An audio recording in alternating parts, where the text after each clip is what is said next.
台南出名的观光景点中正路甲国华街口的三角汤，伫2021年新的一档，特别送予民众一个惊喜，因为在地企业开卖3000万，将原本的销售据点重新改造成日本时代伫台南合作荣馆的电影戏院。毛该企业不止经营美食文化，嘛看历史甲电影文化。背后上午，侪贵宾拢到场剪彩，邀请大家回到1935年的场景，场面相当盛大。请用剪。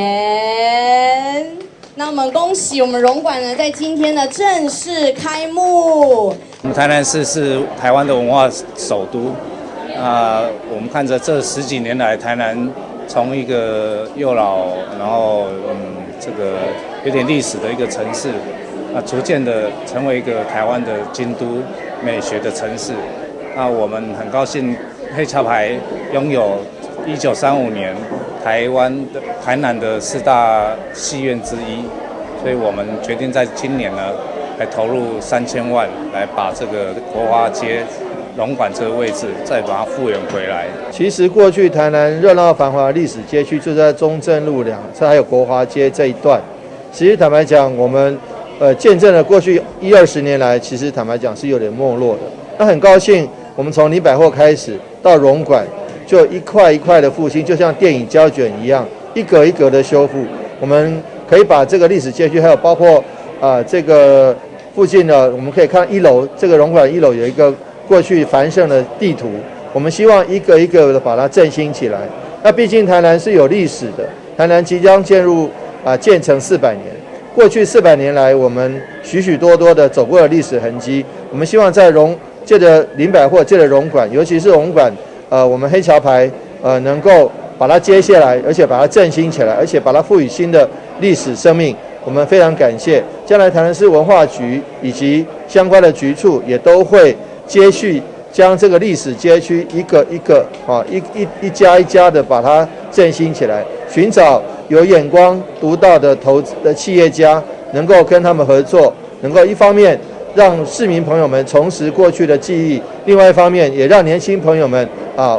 看到未来发展的方向。伫荣馆再生纪念的开幕式当中，知名导演魏德胜就来应邀剪彩，伊嘛致敬《海角7号》电影的7本胶卷文本，成为荣馆的观众电视。其实我在认识陈董之前，我也不知道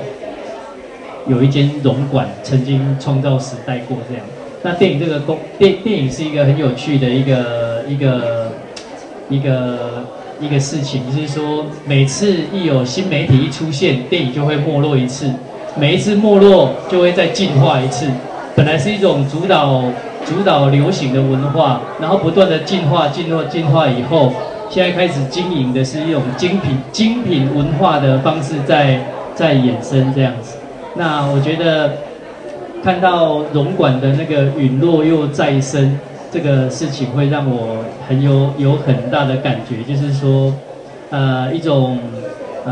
也非常真的谢谢陈董啊，把美食文化结合电影文化，再结合历史文化，一起把它创造，把这个时代再恢